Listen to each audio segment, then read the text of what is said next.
Olá, boa tarde. Estamos aqui continuando o capítulo do Espírito Hermâncio do Fogo, em que, mais uma vez, ela continua a elaborar alguns aspectos da importância da arrogância nos nossos grupos doutrinários ou nos grupos religiosos, poderia ser em qualquer grupo.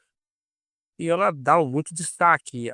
Um pouco mais adiante, nós vamos entender por que ela está tão preocupada com a arrogância nos grupos, porque por trás da arrogância realmente pode ter vários outros pontos que pode deixar o comportamento muito disfuncional. Então ela continua falando aqui sobre, o conforme o temperamento e a história espiritual particular, a arrogância manifesta com maior ou menor ênfase em uma das 4 ações descritas, criando efeitos variados no comportamento. Apesar disso, a cadeia de reflexos íntimos é muito similar. Egoísmo, que na sua mutação transforma-se em arrogância. Essa, por sua vez, deriva um cortejo de outros sentimentos sob a ação do orgulho e da rebeldia. Agora, um parágrafo principal, eu acho que é importante a gente destacar e comentar. Ela diz: a arrogância retira-nos o senso da realidade. Acreditamos mais naquilo que pensamos sobre o mundo e as pessoas do que naquilo que são realmente. Vou voltar esse item.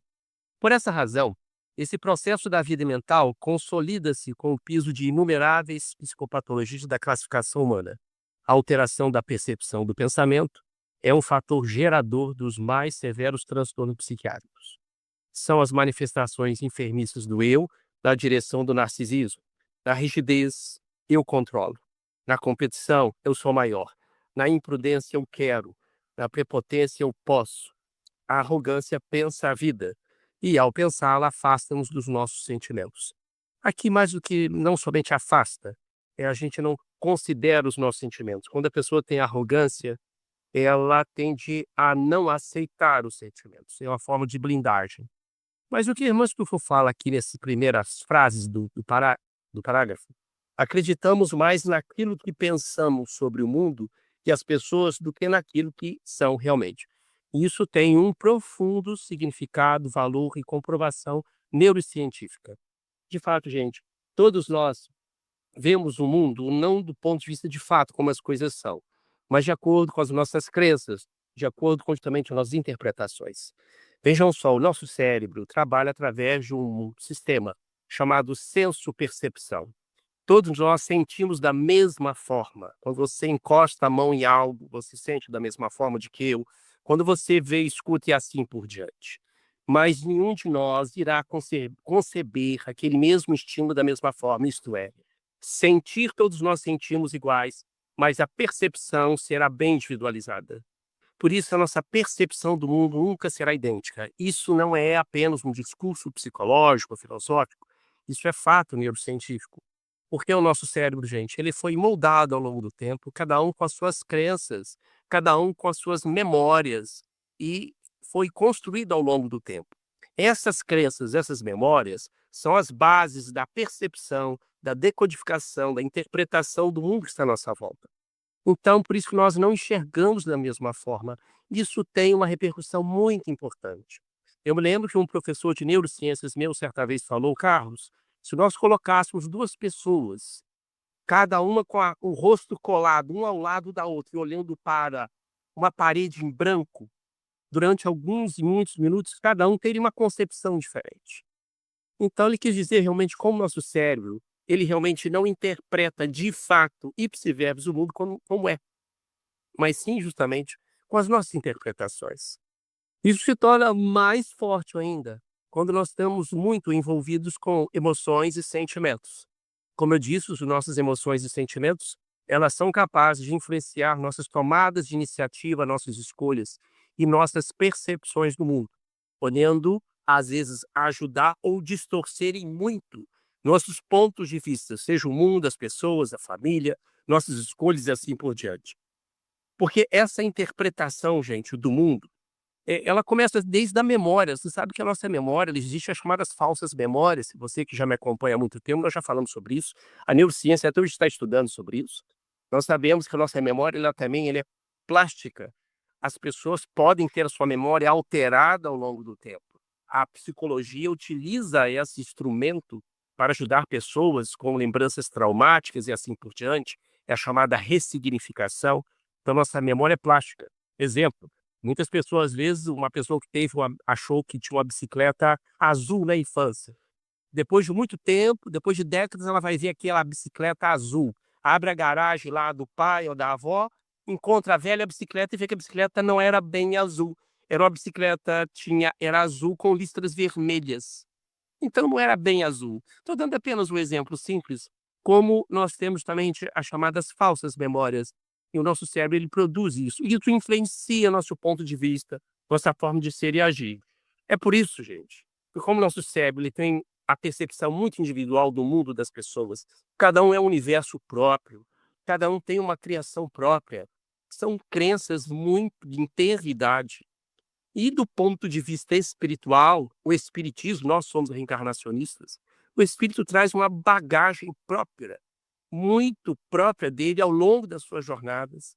Então vejam bem, além da cultura, do gênero, do ambiente que o indivíduo está no momento, o espiritismo nos traz ainda esse outro elemento, que são as bagagens, as lembranças, mesmo inconsciente, as tendências que o espírito traz das suas outras experiências em outras vidas, segundo os reencarnacionistas. Então veja como a coisa começa a ficar mais complexa ainda, como cada um tem um ponto de vista. A forma de interpretar o mundo vai variar bastante.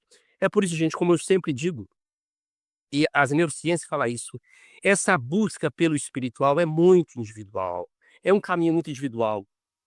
Você é capaz de fazer uma leitura de certos estímulos completamente diferente da minha. Por isso que no movimento espírita, no espiritismo, a gente fala, por exemplo, que os chamados sensitivos ou médium, eles vão interpretar a presença dos espíritos ou do mundo extracorpóreo de acordo justamente com as suas aquisições cognitivas, afetivas, com as suas crenças. Por isso que a mediunidade, ou esse sexto sentido, também é chamado uma senso-percepção pelo cérebro. Todo médium sente da mesma forma, viu? Todo médium. Mas a percepção ocorre de forma diferente. Por isso que no movimento espírita, muitos autores falam que o médium ele formata o espírito que está comunicando. O que que é isso? É que o espírito, gente, ele vai se manifestar através do médium. E o médium é capaz de decodificar, através das suas crenças, a capacidade, o que esse espírito está querendo dizer. Então, como eu digo sempre até nas minhas palestras, imagine justamente um espírito que se manifeste numa igreja católica, uma igreja protestante, mesmo eles não aceitando a comunicabilidade entre os espíritos, mas um líder da comunidade protestante ou da igreja católica, ele vai dizer realmente que é a descida do Espírito Santo. Não estou falando que isso está errado. É a forma dele se relacionar com o divino consagrado. São as crenças dele.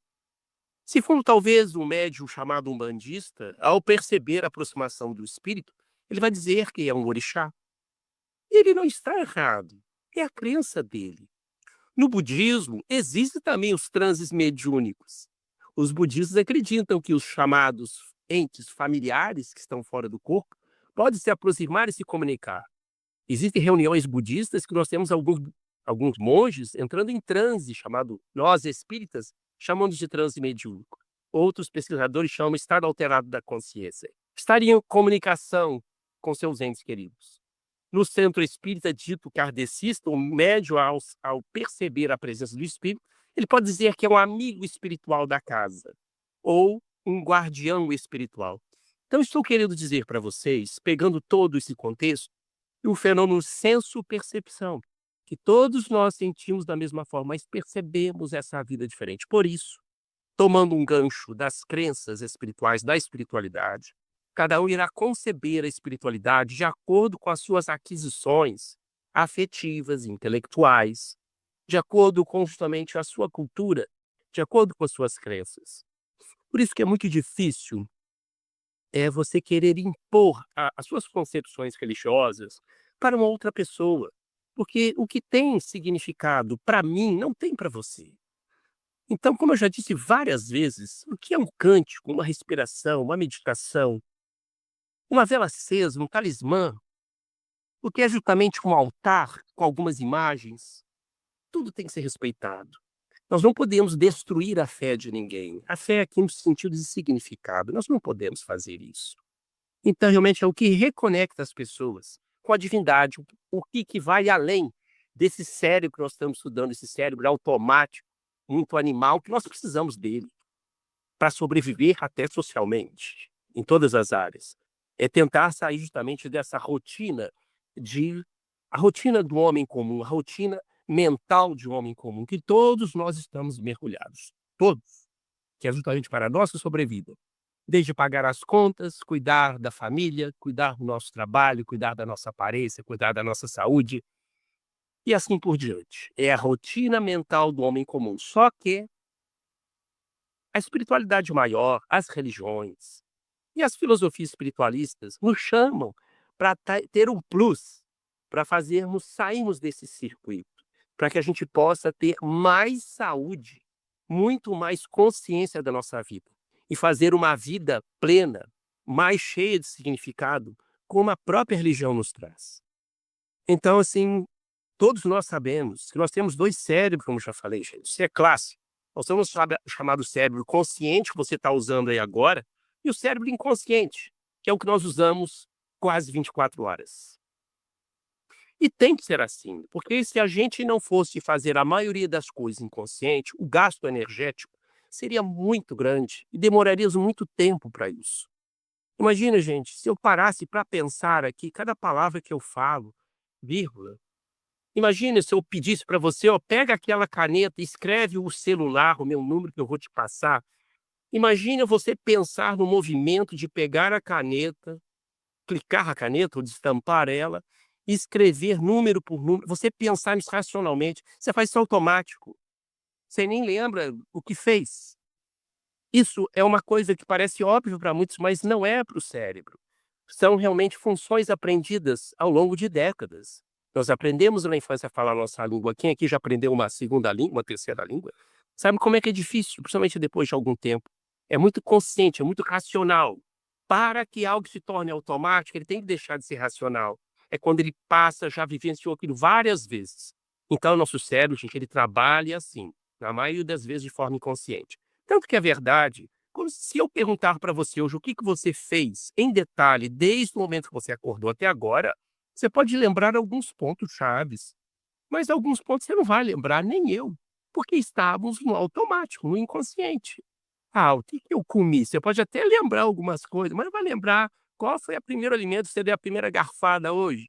Quantas pessoas você deu bom dia hoje? Ou quantas pessoas conhecidas você viu? Então, gente, por que a gente não lembra desses detalhes? Por causa que o cérebro está no consciente, o modo consciente, e ele tem que funcionar assim. Só que chega um momento que eu acho que é o papel da espiritualidade, o papel das religiões e da espiritualidade, é nos tirar justamente desse modus operandi automático, desse modus operandi de sobrevida, desse rótulo, desse roteiro, perdão, que nós temos de sobrevivência. Um dos primeiros, vamos dizer assim, que tentou isso de forma muito enfática, outros vieram antes dele, mas o principal que fez isso e até hoje nos deixou esse roteiro maravilhoso é o Mestre Jesus. E várias vezes ele falou da importância da questão da espiritualidade, de saber cair deste contexto puramente de sobrevida, sobrevivência, querer viver a todo custo. Nosso cérebro quer isso. E o Cristo sabia desses automatismos nossos, importantes para a nossa sobrevida.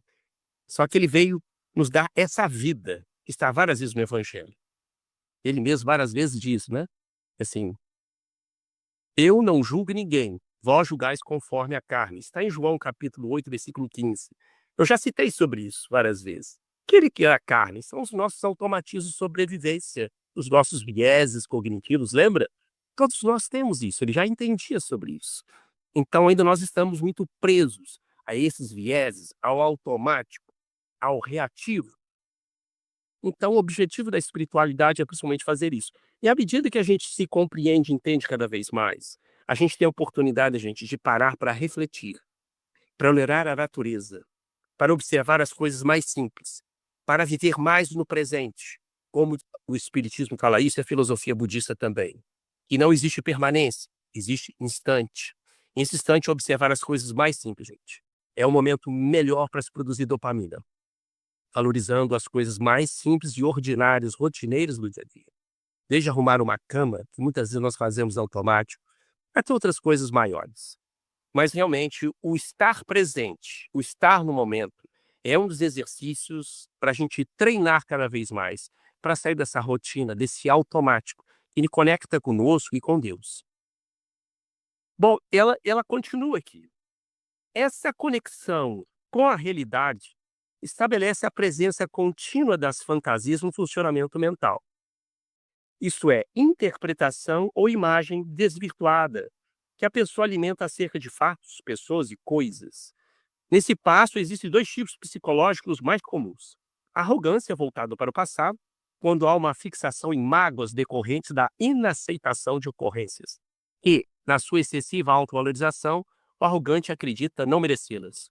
O outro tipo é a arrogância dirigida ao futuro, quando a criatura vive de ideais, no mundo de ideias, acreditando-se mais capaz e valorosa que realmente o é, passível de realizar grandes e importantes missões.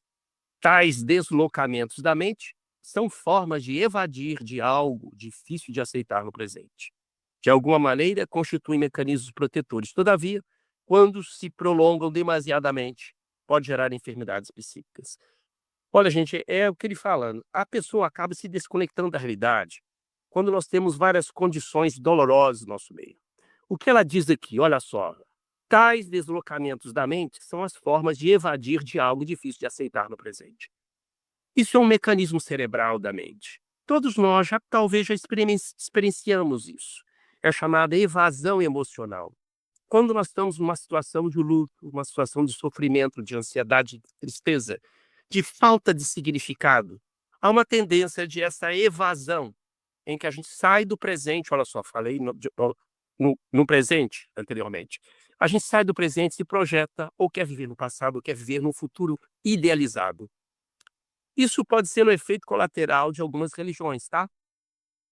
Por isso que a religião tem que trazer o indivíduo para os pés no chão, para o presente. Eu me lembro da frase do doutor Bezerra de Menezes, um dos grandes apóstolos do espiritismo, que ele relata através da mediunidade de Edivaldo Franco, em que ele diz: "O reino não é daqui, não obstante que ele comece." Vou repetir: "O reino não é daqui, não obstante que ele comece." É uma das frases mais belas dentro das frases que a gente se encontra nos livros na bibliografia espírita. Ele realmente diz o que o budismo fala e que o próprio Mestre Jesus diz: vamos agir enquanto é dia, porque logo mais vem a noite, quando nós não podemos mais agir. O Mestre estava falando a mesma coisa do instante, do agora, porque a gente está sempre vendo o passado ou o futuro. Eu já falei que o cérebro tem essa capacidade de divagação e ela nos leva mesmo a isso, essa divagação. E aqui a gente acaba muitas vezes, de forma muito intensa, em alguns momentos da nossa vida, tendo essa evasão emocional. E uma pessoa, muitas vezes, vivendo emoções muito desagradáveis, como no caso aqui a arrogância, e é um mecanismo de fuga também, a pessoa acaba justamente vivenciando um futuro muito idealizado, que amanhã sempre será melhor. E como eu disse, as religiões podem ter um efeito negativo nisso, porque a pessoa fica transferindo para o chamado paraíso, ou plano espiritual, ou para o céu, a sua felicidade futura. Todos nós, ditos crentes ou religiosos, muitas vezes experienciamos isso. E é uma forma de transferir toda a nossa responsabilidade para Deus, para o céu, para os espíritos, para os anjos, como se o amanhã, depois da morte, no sagrado, nós teremos a felicidade. Como o próprio Bezerra de Menezes diz, não dá para colocar felicidade amanhã se nós não começarmos a trabalhar essa saúde hoje.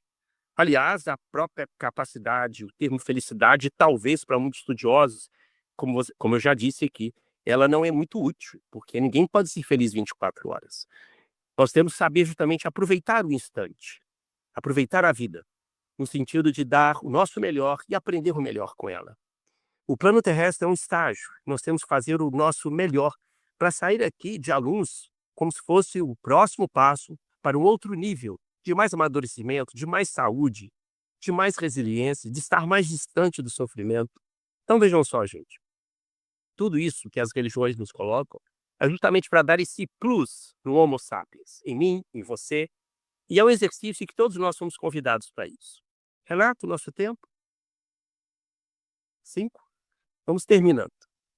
Então, esses tais deslocamentos da mente que ele está falando, essa evasão emocional que muitos de nós já experienciamos e podemos experienciar, acabamos justamente fazendo por vários motivos. Freud já estudou isso.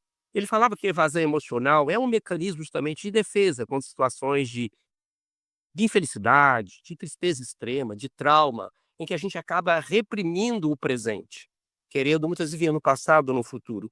E a outra, justamente, é uma tentativa desesperada nossa, gente, de tentar aliviar nosso sofrimento. E a gente acaba, principalmente no presente, através buscando de forma extremamente persistente e duradouro o entretenimento.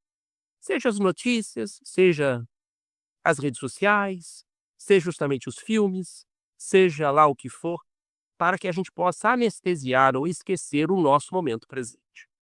Como eu disse, gente, nós precisamos parar o nosso dia a dia e ter momentos realmente plenos. O nosso cérebro precisa de prazer. O problema é quando isso passa a ser justamente de fato uma evasão do presente.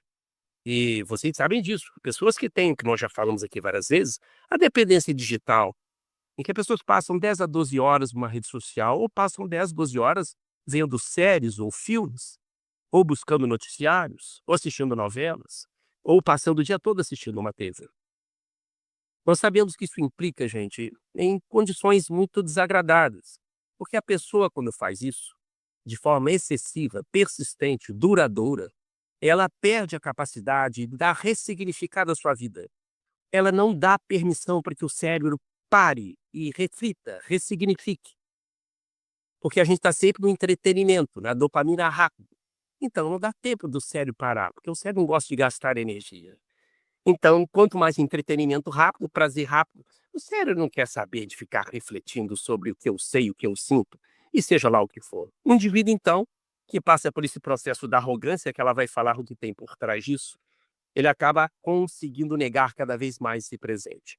Então, é uma reflexão que acontece com o arrogante e conosco, muitas vezes, essa evasão emocional.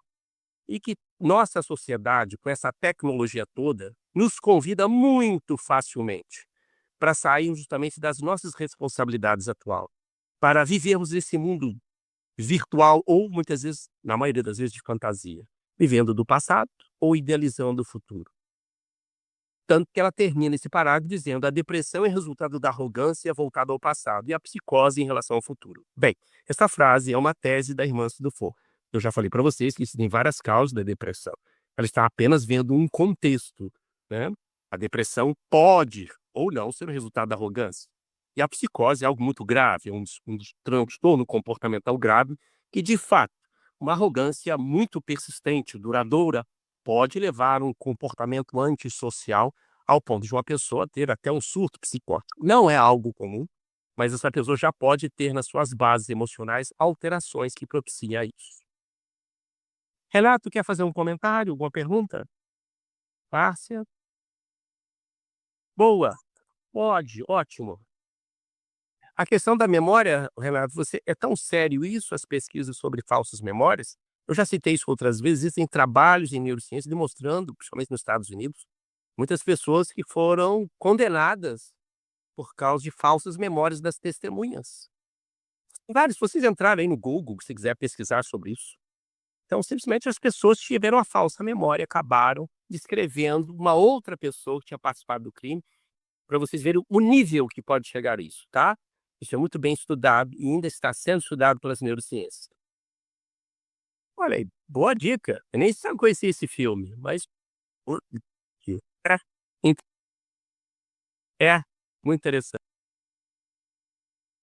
Ok, ô Renato, vamos ver se até dezembro, depois eu vou marcar com você, eu vou fazer uma palestra de 40, 50 minutos sobre um apanhado desses trabalhos nossos. Ah, que legal. Vamos orar agora? Então, Jesus, nós te agradecemos por essa oportunidade de divulgar o teu evangelho.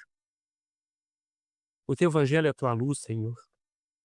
Os bons espíritos estão aqui em cada lar que está, não só agora nos ouvindo, mas todos aqueles que irão ouvir a gravação, Senhor. Que a nossa voz possa evocar essa mesma energia do alto, quando cada pessoa estiver ouvindo, o trabalho nosso. Que eles sintam e evoquem os espíritos maiores quando estiverem ouvindo. É um pedido que eu lhe faço, Jesus, para que leve esse despertar a todas as pessoas que tiverem contato com estes áudios. Vamos pedir para a casa de Pedro II, agradecendo essa casa que nos acolhe há tantos anos e que acolhe tantos espíritos encarnados e desencarnados, pedindo pelos nossos familiares, pela saúde nossa e de todos eles. Muito obrigado a todos os espíritos que têm nos ajudado, nos inspirado neste trabalho. Que assim seja, assim será.